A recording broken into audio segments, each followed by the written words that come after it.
नमस्कार, न्यूज 24 के तमाम दर्शकों का मैं अखिलेश आनंद स्वागत करता हूं। आज आप सभी भारत निर्माण समिट के जरिए आज सुबह से लगातार हमारे साथ जुड़े हुए हैं।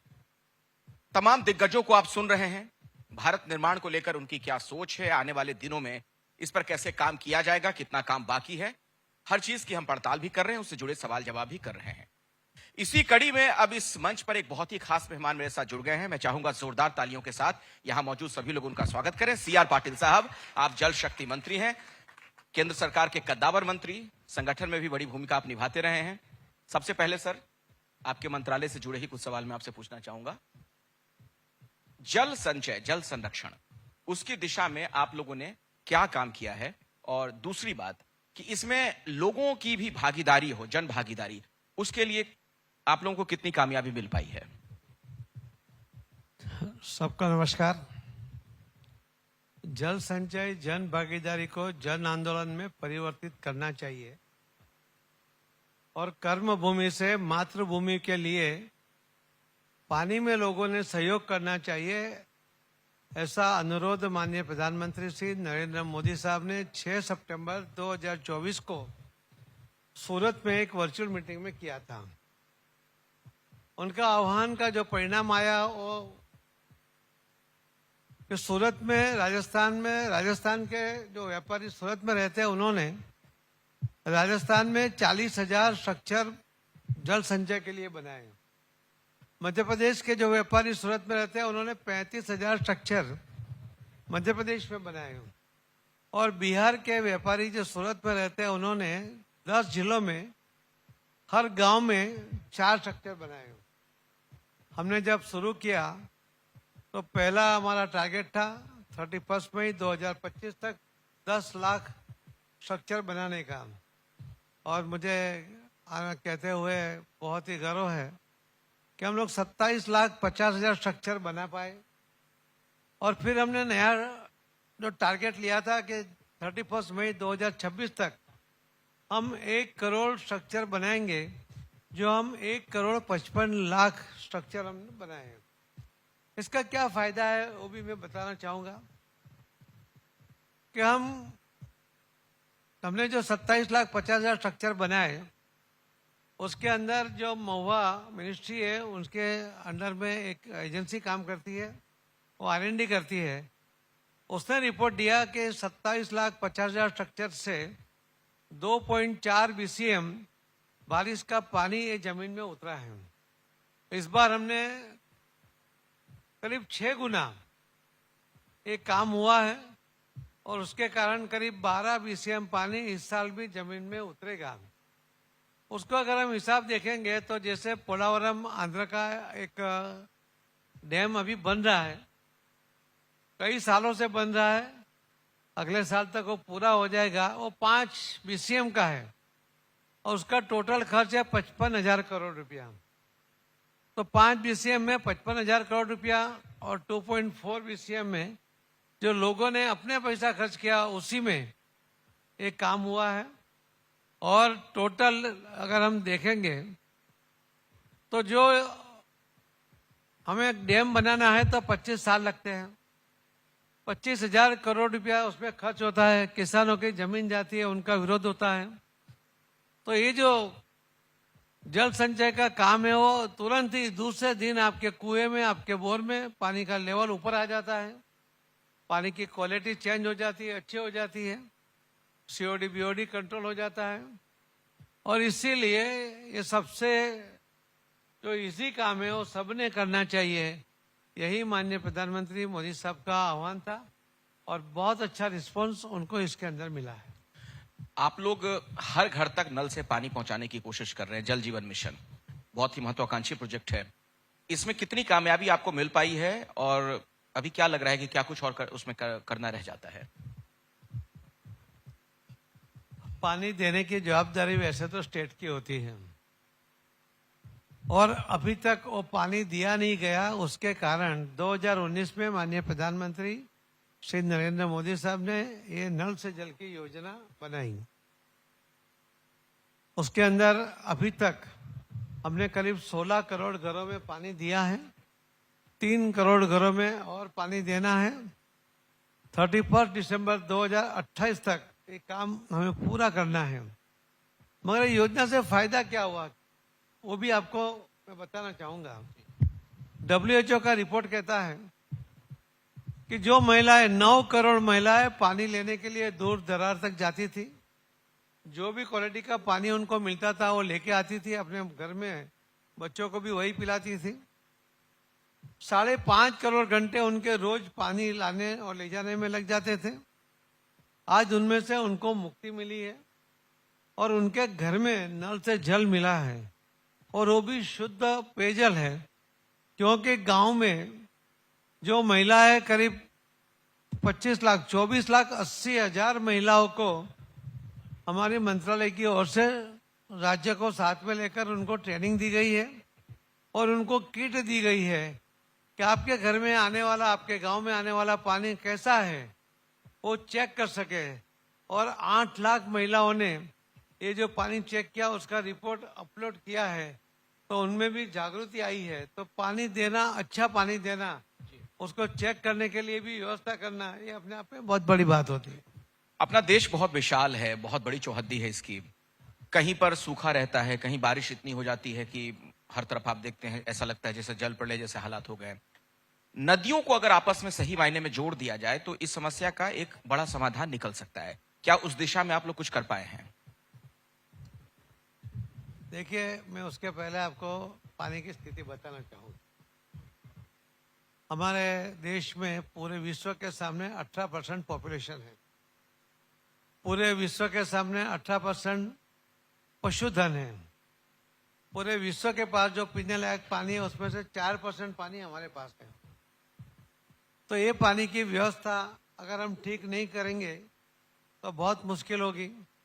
और इसीलिए जो अटल बिहारी वाजपेयी जी ने कहा था, रिवर लिंकिंग की बात उन्होंने की थी, मगर पहला रिवर लिंकिंग माननीय प्रधानमंत्री नरेंद्र मोदी साहब ने गुजरात में नर्मदा का पानी साबरमती में और साबरमती से कच्छ तक करीब 500 किलोमीटर तक बीच में आने वाली सभी नदियां, तालाब वो भरते हुए वो कच्छ तक वो पानी लेके गए। तो पहला रिवर लिंकिंग वो हुआ।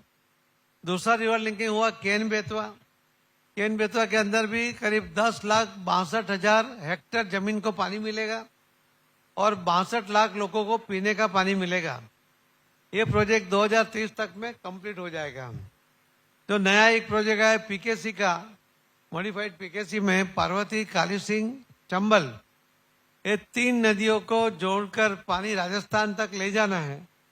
उसका भी काम चल रहा है और वो भी बहुत जल्दी पूरा करने की कोशिश कर रहे हैं। उसके अंदर भी करीब 10 लाख हेक्टेयर और 50 लाख लोगों को पीने का पानी मिल रहा है। तो ये रिवर लिंकिंग के कारण एग्रीकल्चर को भी और लोगों को पीने को भी और पशुधन के लिए भी पानी मिल जाएगा। हमारी जो आवश्यकता है, जो हमारा पानी है उसमें से 83% पानी तो एग्रीकल्चर में चला जाता है, 14% पानी कम्युनिटी में चला जाता है और 2.5% पानी इंडस्ट्री में जाता है। तो ये पानी कम यूज हो उसके लिए माननीय प्रधानमंत्री श्री नरेंद्र मोदी साहब ने एक एमकेड की योजना दी है। उसको हमने पायलट प्रोजेक्ट बनाया है। अगले 6 महीने तक वो कंप्लीट हो जाएगा। तो किसानों को खेत में प्रेशर पाइप से उसको एक जगह पे पानी दिया जाएगा और वहां से किसान अपने खेतों में और ड्रिप से या स्प्रिंकलर से ही पानी आके लेके जाएगा। उसके कारण होगा क्या, जो 83% पानी एग्रीकल्चर में यूज हो रहा है तो लाइन लॉस जो है 30% वो पानी बचेगा और बाकी पानी जो उसको मिलेगा उसमें से भी वो 2 फसल ले पाएगा। तो उसके आमदनी बढ़ेगी तो समृद्ध होगा। जो पानी बचेगा तो हमारे यहाँ जो नई नई इंडस्ट्री आ रही है उस इंडस्ट्री के लिए जो पानी चाहिए, सेमीकंडक्टर के लिए चाहिए, डेटा सेंटर के लिए पानी चाहिए, तो ये भी पानी की आवश्यकता पूरी करने के लिए भी हमें पानी बचाकर उसका यूज कम करके ज्यादा उसका फायदा मिले, उसके लिए काम करना पड़ेगा। गंगा और यमुना देश की 2 बड़ी नदियां, पवित्र नदियां, इनके पुनरुद्धार की बात बार बार की जाती है। आपके पास कोई ऐसा आंकड़ा है जिसके आधार पर आप ये कह सकें कि वाकई उस दिशा में हम आगे बढ़े हैं, या सिर्फ एक चुनावी मुद्दे के तौर पर देखे जनता इसे? देखिए, नमामि गंगे का जो प्रोजेक्ट चल रहा है, मैं आपको वादा कर सकता हूं कि आने वाले दिनों में पानी पी सके इस तरह की क्वालिटी को हम बनाने जा रहे हैं। बहुत मुश्किल काम है। 211 एसटीपी अभी तक उसके ऊपर बने हैं। हमने उसका पूरा ड्रोन सर्वे किया है। 5 राज्यों में से गंगा नदी जाती है। हर नाला उसको हमने टैप करने की कोशिश कर रहे हैं। कुछ छोटे नाले ऐसे 2, 4, 5 नाले को इकट्ठा करके वहाँ एसटीपी से ट्रीट करने के बाद ही वो पानी नदी में जाए, उसके लिए भी हमारी कोशिश है। जो पूरे गंगा नदी के ऊपर 63 प्रोजेक्ट पावर प्रोजेक्ट है। पावर प्रोजेक्ट में सीधा पानी वो लोग गंगा से लेते हैं। हमने उनको, जो सुप्रीम कोर्ट ने भी कहा है और नियम भी है, कि उन्हें टर्सरी ट्रीटेड वाटर यूज करना है। उसके लिए हमारे जो प्लांट है वो प्लांट से पानी लेके जाना उनके लिए हमने कंपलसरी किया है। वो लोगों ने, करीब 12 लोगों ने उसमें से काम शुरू किया है और 1 आध साल में अंदर वो पानी नदी में से उठाने के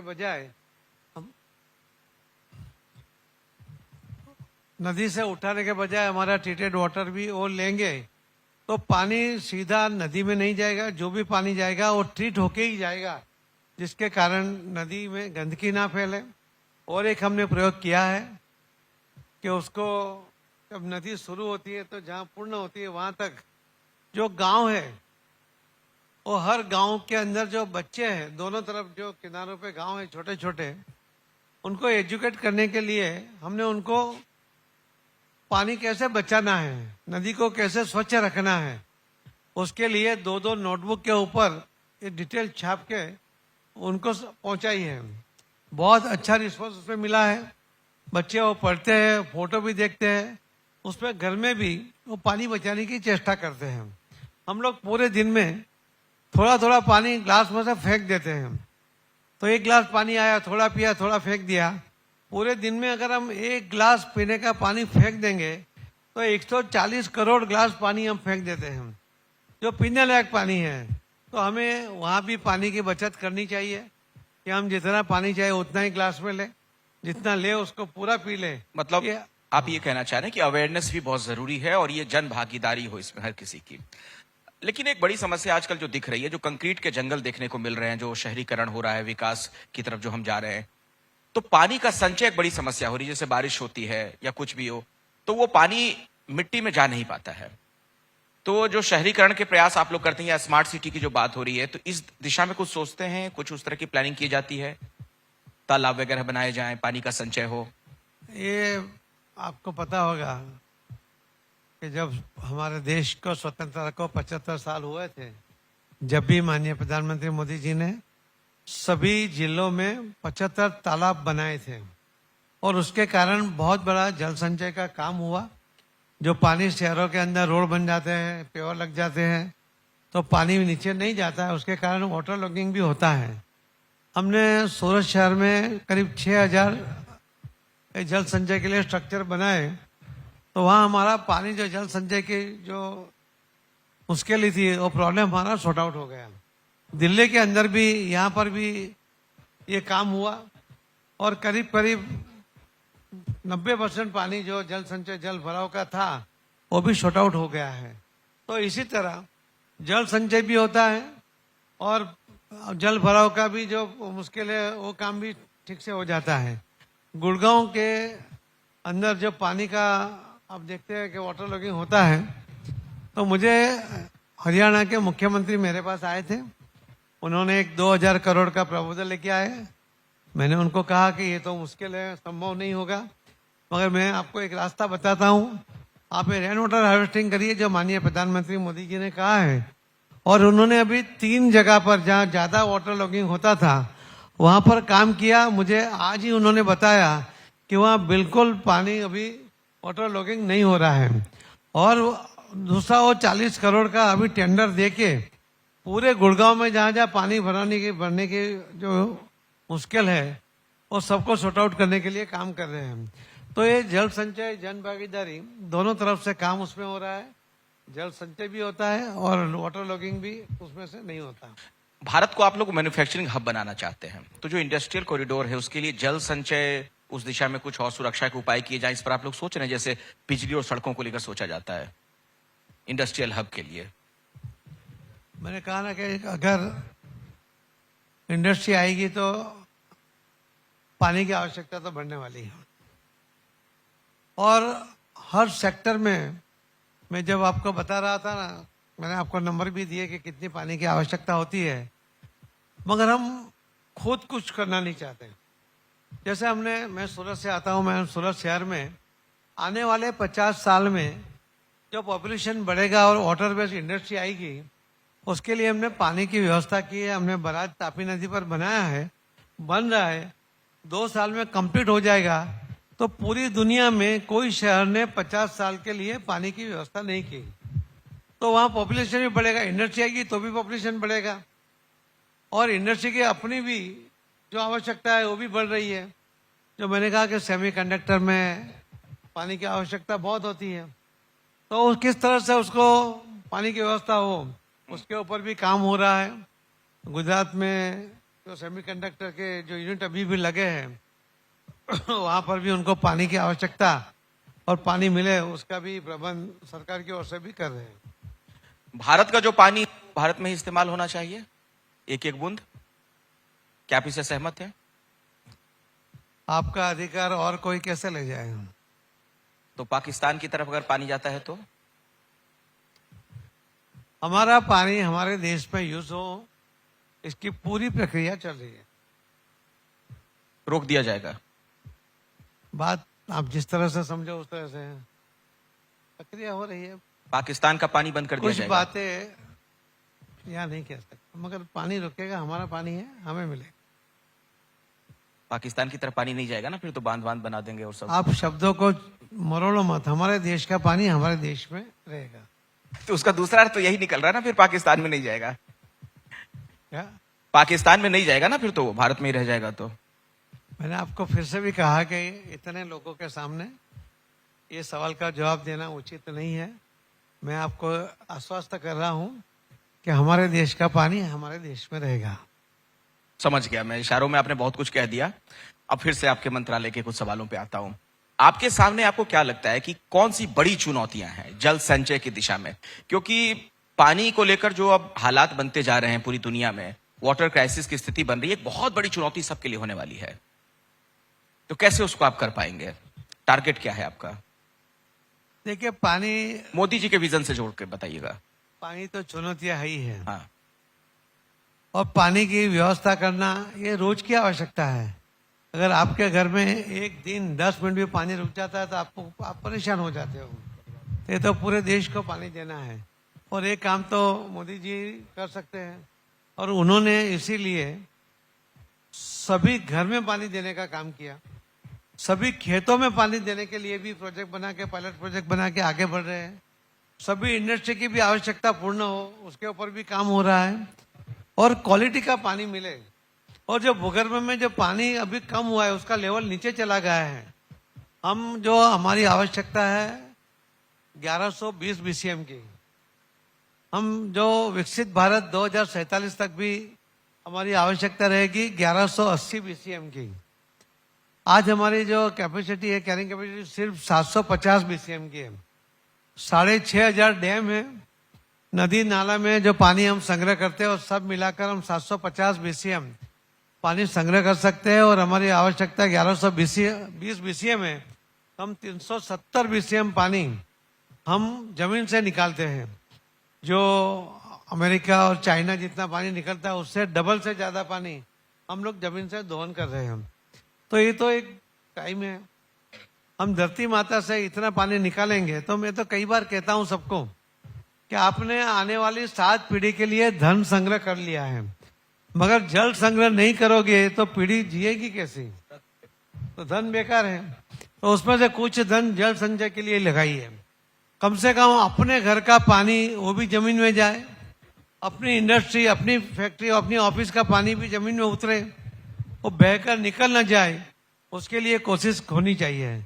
हम लोग जो कर रहे हैं, माननीय प्रधानमंत्री मोदी जी ने जो कहा था कि गांव का पानी गांव में, खेत का पानी खेत में, हम उसी के ऊपर काम कर रहे हैं। और जिस तरह से लोगों में जागृति आई है, जब हमने काम शुरू किया था हमारे पास एक डिजाइन थी जल संचय के लिए। आज लोगों ने हमें अलग अलग जो डिजाइन भेजी है, तो 20 डिजाइन वो हमारे पास है और लोग उसके ऊपर काम कर रहे हैं, अपना पैसा खुद लगाते हैं, कॉन्ट्रैक्टर खुद तय करते हैं, उसके साथ बार्गेनिंग खुद कर लेते हैं और फिर कलेक्टर के माध्यम से हमारे मंत्रालय में ऐप में डाल देते हैं, तो पूरी दुनिया उसको देख सकती है।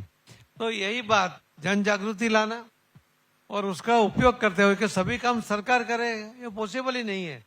तो लोगों को भी इसमें अंदर जुड़ना पड़ेगा और माननीय प्रधानमंत्री मोदी जी के नेतृत्व में लोग जुड़ भी रहे हैं।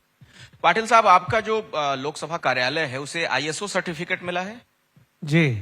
क्या है सर ये? क्या है ये, मतलब कैसे मिल गया आपको ये?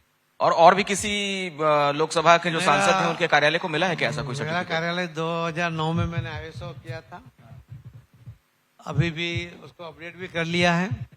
मेरा कार्यालय मूडीज जो कंपनी है उसने उसका सर्टिफिकेट दिया है। उसके पहले कोई किसी का भी पूरी दुनिया में आईएसओ सांसद का ऑफिस नहीं था, पूरी दुनिया में? पूरी दुनिया में। अच्छा। तो मुझे उसने पूछा, मूडीज ने, कि आपका प्रॉफिट क्या है, आपका ग्राहक कौन है? तो मैंने उसको कहा था कि लोग जब काम के लिए हमारे पास आते हैं वही हमारे ग्राहक है और उसको अगर खुशी हो, काम उसका हो जाता है तो उसके चेहरे पे जो खुशी है वो हमारा प्रॉफिट है।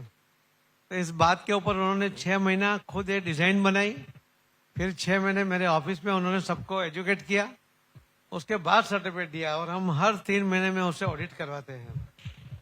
ऑडिट करवाते हैं हर 3 महीने में? अच्छा, मंत्रालयों को भी ये सर्टिफिकेट मिल सकता है क्या, जो अलग अलग मंत्रालय हैं? मंत्रालय में इतने काम थे अभी कि इसके ऊपर ध्यान नहीं दिया गया। और मैं जब पार्टी अध्यक्ष था गुजरात में, जब मैंने पार्टी का कार्यालय वो आईएसओ करने की पूरी चेष्टा की थी, करीब करीब वो हो जाएगा अभी। बहुत बहुत धन्यवाद पाटिल साहब, आप हमारे मंच पर आए और मंत्रालय से संबंधित सारी जानकारियां आपने दी। बहुत शुक्रिया यहाँ पर आने के लिए, धन्यवाद आपका। बहुत बहुत धन्यवाद। आपसे Thank you. रिक्वेस्ट है कि आप भी जल संचय में जुड़े, अपने घर का पानी वो बहकर बाहर न निकले, वहीं जमीन में उतर जाए, ऐसी व्यवस्था करिए।